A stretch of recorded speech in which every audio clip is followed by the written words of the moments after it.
इस जहाज ने 1500 से अधिक जानें लीं, जो कि सवार लोगों की 2/3 संख्या है। यह एक भयानक त्रासदी थी जिसने इतिहास में एक गहरी छाप छोड़ी। टाइटैनिक की लंबाई 882 फीट और चौड़ाई 92 फीट थी, जिससे यह अपने समय का सबसे बड़ा जहाज बना। इसके 4 विशाल धूम्रपान चिमनियां थीं। टाइटैनिक की भव्यता और निर्माण की लागत अत्यधिक थी, जिसके लिए $7.5 मिलियन खर्च हुए थे। यह आज के मानकों के अनुसार $166 मिलियन के बराबर है। निर्माण के दौरान श्रमिकों को केवल 2 पाउंड प्रति सप्ताह का वेतन मिला, जो उस समय के लिए प्रतिस्पर्धात्मक था। यह एक कठिन जीवन यापन करने का संघर्ष था। आग ने जहाज के धातु को कमजोर कर दिया और उसके टूटने की संभावना को बढ़ा दिया। यह आग 3 हफ्तों तक जलती रही, लेकिन किसी ने इसे नहीं देखा। टाइटैनिक के प्रबंधन को आग के बारे में पता था, लेकिन वे यात्रा शुरू करने से बच नहीं सके। ऐसा करने पर उन्हें दिवालिया होने का खतरा था।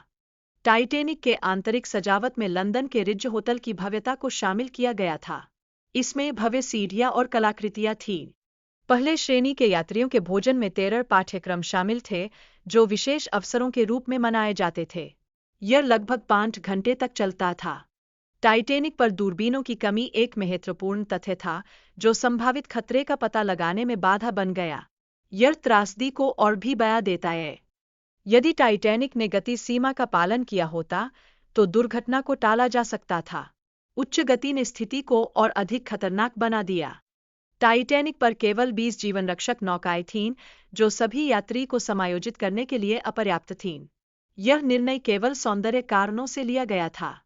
टाइटैनिक पर जीवनरक्षक अभ्यास नहीं हुआ, जिससे आपात स्थिति में तैयारी की कमी रही। कप्तान ने महत्वपूर्ण अभ्यास को रद्द कर दिया था।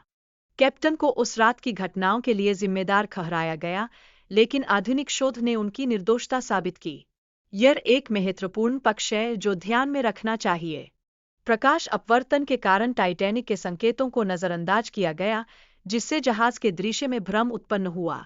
यह घटना एक दुर्भाग्यपूर्ण संयोग था।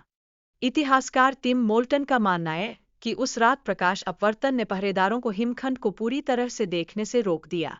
यह एक और महत्वपूर्ण तथ्य है।